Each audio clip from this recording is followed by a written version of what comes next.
I'll watch I probably will watch all 12 minutes, but I don't know if I'll devote 12 minutes of stream to it. But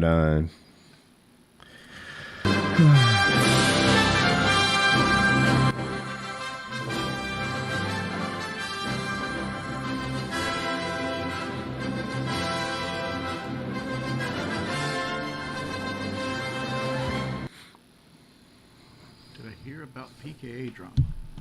What kind of PKA drama we got, baby? Slogfather, big ups, Pimp. When will you get back on PKA? Said that answer before when 10 grand comes in my hand. What's the PKA drama? I asked about it and nobody told me what it was. Let's see what PKA's saying. What is this leak? yeah, maybe I'll shrink it. Stuff. Alright, somebody just fill me in. Like, this is too hard to follow in between, like, fucking rounds of Rainbow. So they're giving me, like, PKA and drama, and they're, like, read the subreddit, and, like, it's kind of hard to follow. Apparently, like, like a private conversation was leaked. Oh, Chiz gets balled out, but I don't. Let's go. I can't believe that fucking bitch. Woody said that he doesn't feel like he has any say in the company besides Chiz sides with Kyle, and that's how the decisions are made, Chiz and Kyle against Woody. That's not an exact quote. Woody. I feel you. I remember being in that same boat. Here's my take on the PKA thing. I'm gonna side with Woody on it. We need to locate a bomb. Because, like, granted, Kyle never played a huge part of the production team when I was a part of the show. Kyle just kind of, like, did his own thing with FPS Russia, and he was consistently showed up and did what he needed to do. I don't know Kyle's role in the show right now, but it seems like they have a more democracy based where Chiz gets a vote too. And Actually, for some reason I don't think Taylor gets a vote at all. He's just an employee. That's not true. Not an owner. So 5 seconds to insertion. I feel like if it was Woody's show by itself, it would be run a lot smoother without the democracy. Let's talk about the PKA stuff. Set off. This all makes me feel bad. Like, it's anxiety and stress inducing, but I face it. I don't know. Like, I feel like Chiz is like I said before. Like, the guest situation is Chiz, and at the same time, like, I feel like Kyle wants to talk about what he enjoys, which is fine. It's his podcast. He can do what he fucking wants. But, like, if you're gonna bring guests and you're gonna have, like, people like Chiz bring guests in, regardless if they're repeat guests or not, you got to use who you bring in. Just imagine if Joe Rogan came in and brought, I don't know, who's somebody popular, Donald Trump. Just imagine if Joe Rogan got Donald Trump on his podcast. People look at their phone and they go, damn, Joe Rogan got Donald Trump on there. And they click it. And then Joe Rogan sits there for an hour talking about, like, the Tyson Fury fight, and Trump is just not there. Wings is right about this. I agree. It's an area where I could have improved. Queb in particular, while not Donald Trump level of popularity, might have brought a fan base that was there for him and not for the show, right?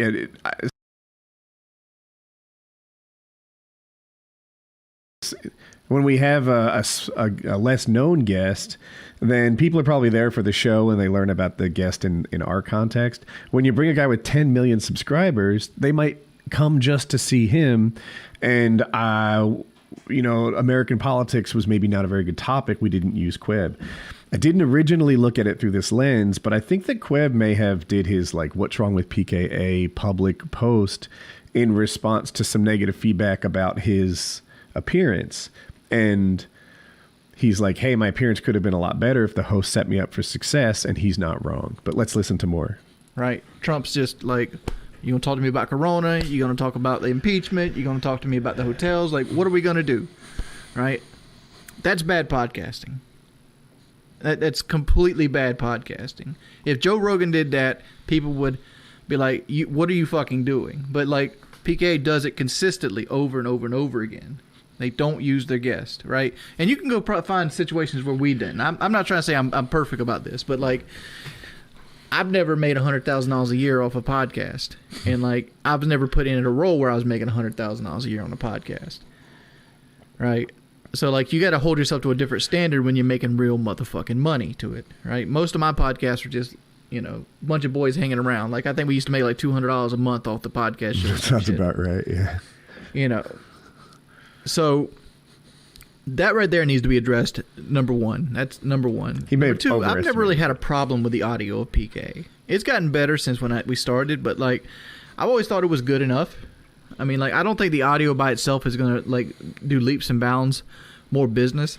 I think the next step up with the audio is like adding music, adding set music, things like that. Soundboard, or maybe maybe. even like doing the podcast with like a set designer, kind of like somebody that can pick what windows pop up and like whose camera we're gonna see, that kind of deal. Like have everybody individually film themselves and send it to an editor, but like that's a whole lot of motherfucking work.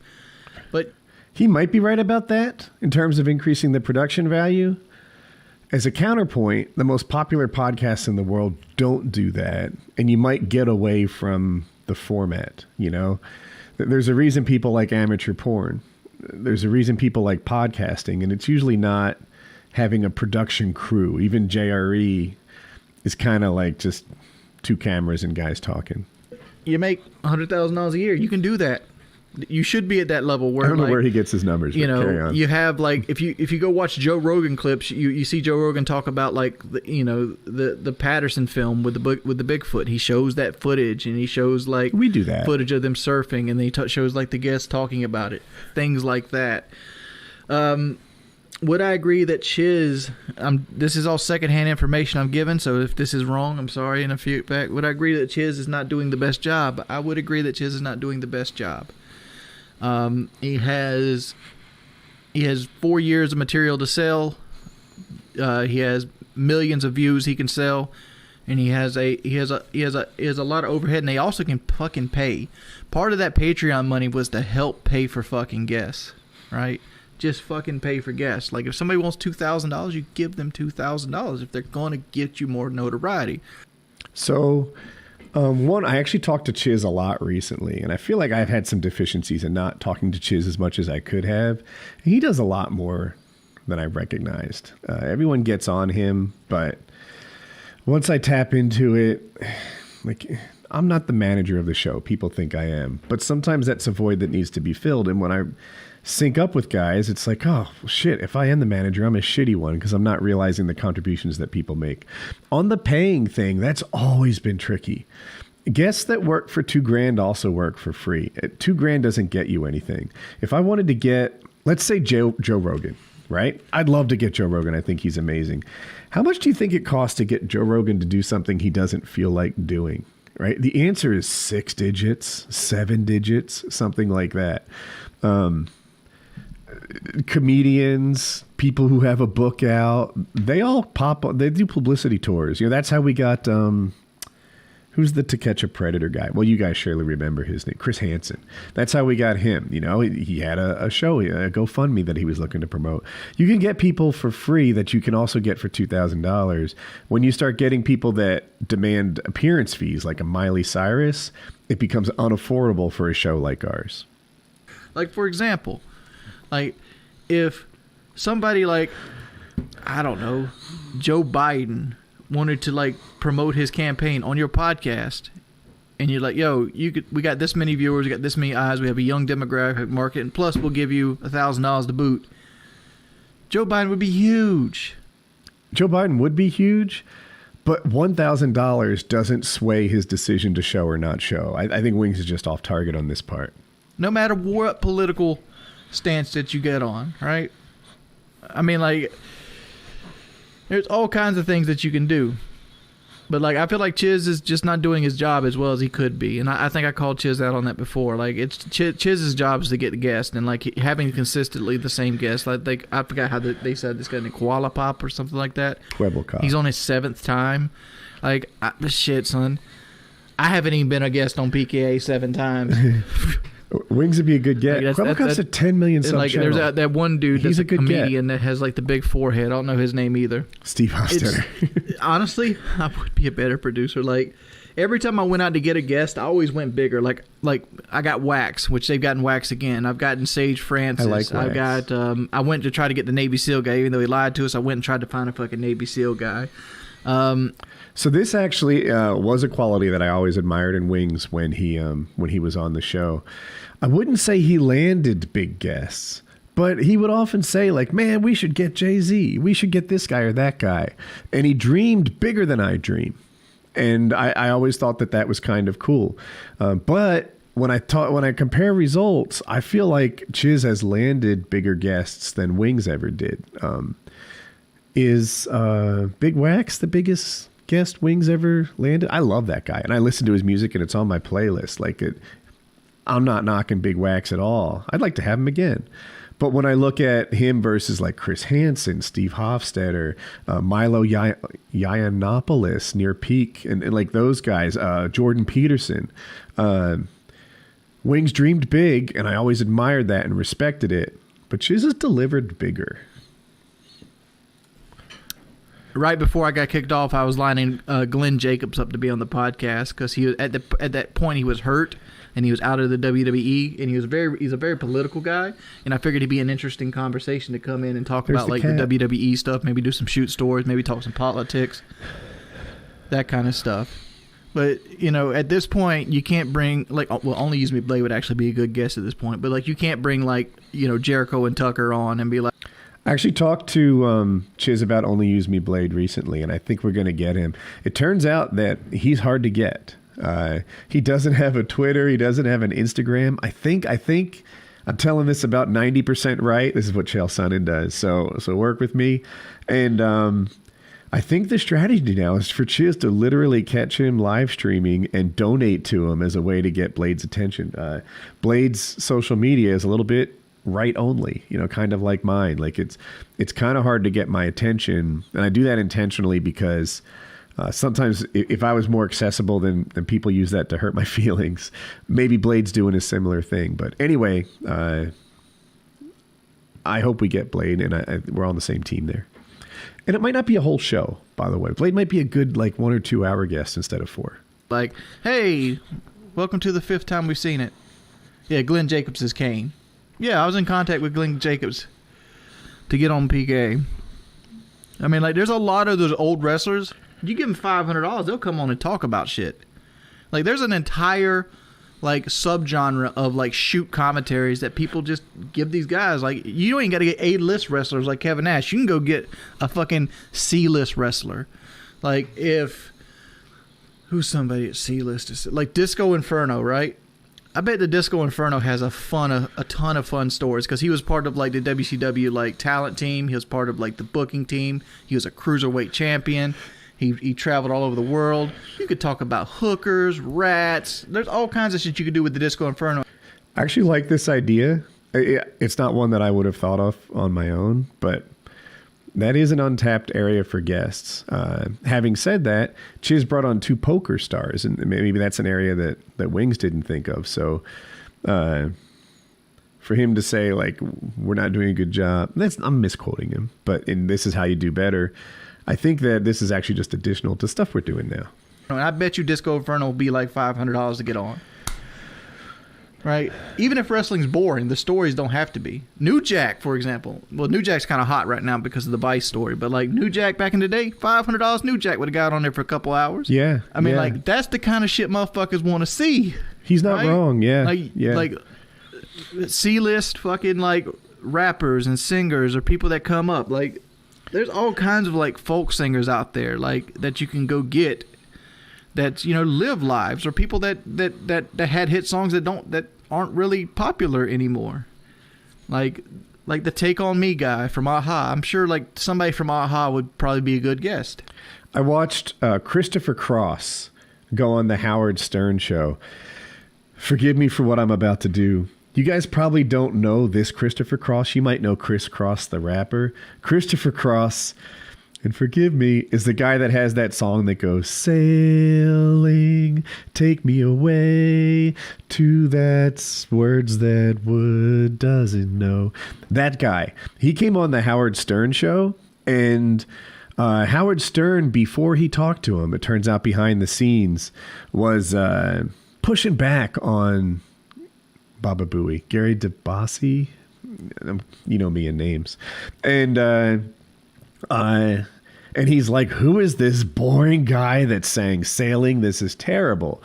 But Baba Booey is like, hey, give it a shot. And it turned out that show was a winner. It was a home run. That guy had stories. Turns out girls want to fuck the sailing guy, you know? And this idea of catching people, old guests tend to be good. Not old, not meaning repeat, but old meaning people who've lived a life. Tend to be really interesting people. And the wrestler thing is a good idea, but maybe we expand that to all sorts of guys who are on the second half of the bell curve of their popularity and have lived an interesting life. Well, the porn star was my idea as well, but Kitty came through with Aria Aspen, and I feel like we didn't do enough with her as well, you know, but that... I don't know that he's right about that. Like, porn star sounds super interesting, but when she talked about it, it was actually just a little bit sad. And how she did one scene where the guy did her from behind with the foot, with a boot on her ear, and she finished it like emotionally hurt. And on some ways it's interesting, but it also didn't lead to like really great content. I feel like it's more fascinating talking about it in retrospect, but in real time, you're just like, ouch, I'm sorry that happened to you. And yeah, that's that. I mean, other guests I got for the show. I got the Cinema Snob. I also got Lord Cat, which a lot of people didn't like Lord Cat, but you know, hit or miss. I liked Lord Cat, and I thought he'd be an interesting guest. It was pretty early. I agree with him here. I specifically don't remember Lord Cat, but I have my own. His name is Ben Gravy. And sometimes when you roll the dice, you don't get double sixes. But that doesn't mean that rolling the dice was a mistake. Try a new guest. Maybe a smart idea, if you don't think the guy's a guaranteed home run, is try a new guest for an hour, 90 minutes, 2 hours. And then, you know, do the show with 3 hosts after that. But bringing in new people and having them not work out is just a natural byproduct of bringing in new people. You know, we could bring on like Tucker, for example, again and again and again, and always have great shows. But you roll the dice and try new people. I never knew about Myrtle Beach Safari until they popularized it on Tiger King. You got to ask porn stars the right questions too. Like you don't ask the porn stars like, well, how much money do you get? You know, you ask the porn stars the right question and be like,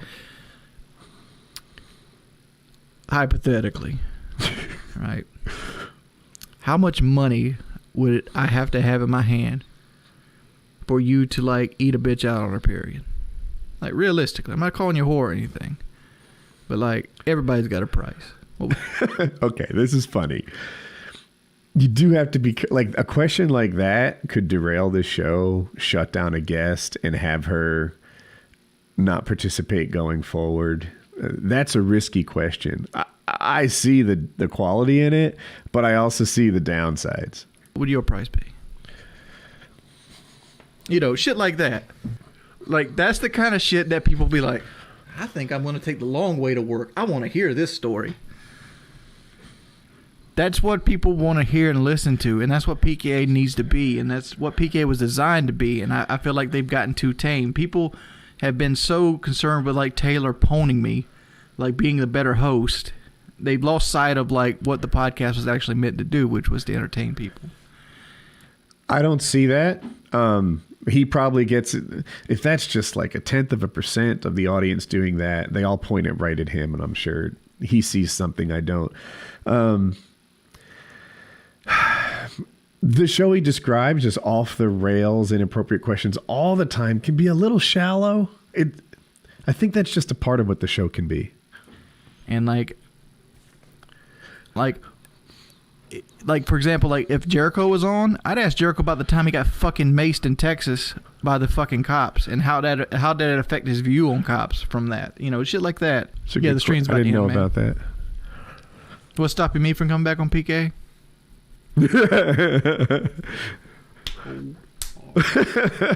Okay, Wings. I mean, like, Boogie's an interesting conversation too. The problem with Boogie, he's an alpha talker, and you got to over alpha talk him. You think? Like, if you let Boogie, he'll control the entire line of conversation. It's not that he wants to; it's his defense mechanism from him. Like, Boogie lives in this realm where he's the center of importance, and that's pretty much the shell he's built around him.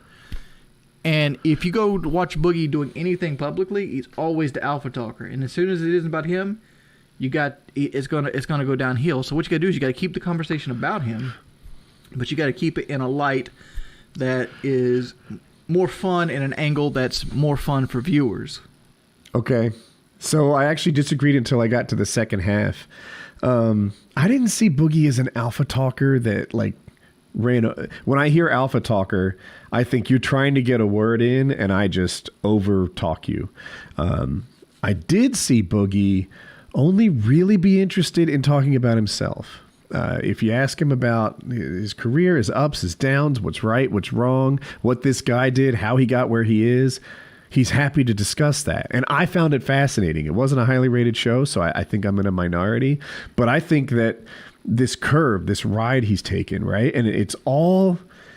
His channel from the beginning has been him trying to be what you want him to be. Other people see that through this lens of like manipulation. But when he started off and he was the nicest guy on YouTube, that was him trying to be what he thought you wanted. And then when they found out the real him, and now they're saying he's fake and manipulative and this and that, and he's really just trying to be what you want. He's just trying to please everybody. And at some point that doesn't work. The fence sitting he's taken so much heat for, to me, it's just another manifestation of Boogie's desire to be what you want to be and not offend everyone and make both sides enjoy him. And I thought that was fascinating, but the audience didn't.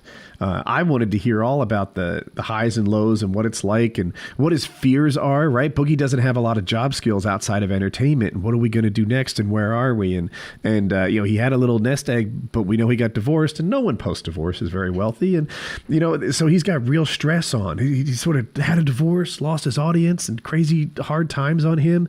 And we talked about that, but people didn't love it. Then he went to this, then Wing shifted to, he only wants to talk about himself. And I did see a little of that. It seemed like when the topic wasn't Boogie, maybe he just lacked expertise or the ability to talk about things where he didn't have expertise. Whereas the PKA hosts thrive in talking about things we know nothing about. Right. Like I'd be like, Boogie, me and you both had this surgery recently. And I seen you had some really fine ass women, right? Have you ever had sex in any odd places? Yet? Something along the lines of that. Could you picture Boogie banging like that fucking grave ghoul bitch in the back of his fucking Crown Victoria? Or like, getting some roadhead while he test drove that Tesla he was thinking about buying?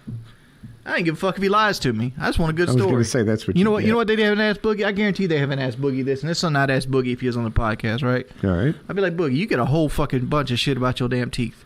What is your opinion on your teeth? Like, are you sitting here like, my teeth shine so fucking bright that the haters can't see me fully, they fully don't understand? Or like, are you feeling regret? Like, is life better with the new teeth? How's the teeth going? But it is what it is. I like that. I'm going to see you guys. I'm Audi 5000. I hope you guys have a wonderful time. And I'll see you guys later. Sexy wings. Yeah. So my mind is open. Some of the things Wings brought I thought were really good and insightful.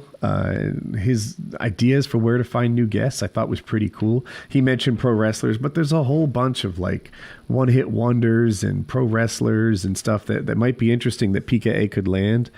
What was I going to say? That I liked. Some of the stuff about asking porn stars how much it costs to have them eat out another girl who's on her period. Like, I actually don't think that would... I think that would be a negative for the show. It sounds funny at first.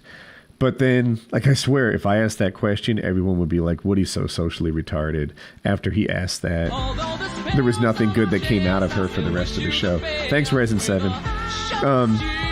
But he's, spitballing off the top of his head. Not every piece of it's going to be gold. That's the nature of what he was doing there. And then what was the last thing he talked about? Oh, Boogie and the teeth. That's a pretty neat question. There was an element of, hey, do you regret it which almost implies like he should. But you could ask that question and get him to open up about his teeth, and I think that'd be pretty interesting content. Now, his teeth are a paid sponsorship, so I don't know what that would surely be in his mind as he answered it. But you're not going to get a good answer if you don't ask the question, so give it a go. See what's up. So anyway, yeah, and people are saying like, we want Wings back, pay Wings. Like, look, I've seen your comments. I'd like him to. I don't know if it would really work the $10,000. I don't know if it'd be worth $10,000. Look, the thoughts are in my head. I don't want to say too much. I don't operate this thing. People think I make all these calls. I don't. There's a bunch of people in this, but I'm going to talk to my co-hosts and Chiz about it and ask them how they feel about this. Yeah, 500 gets them on the show. I'll tell you this. For 500, like, I would pay that in a second.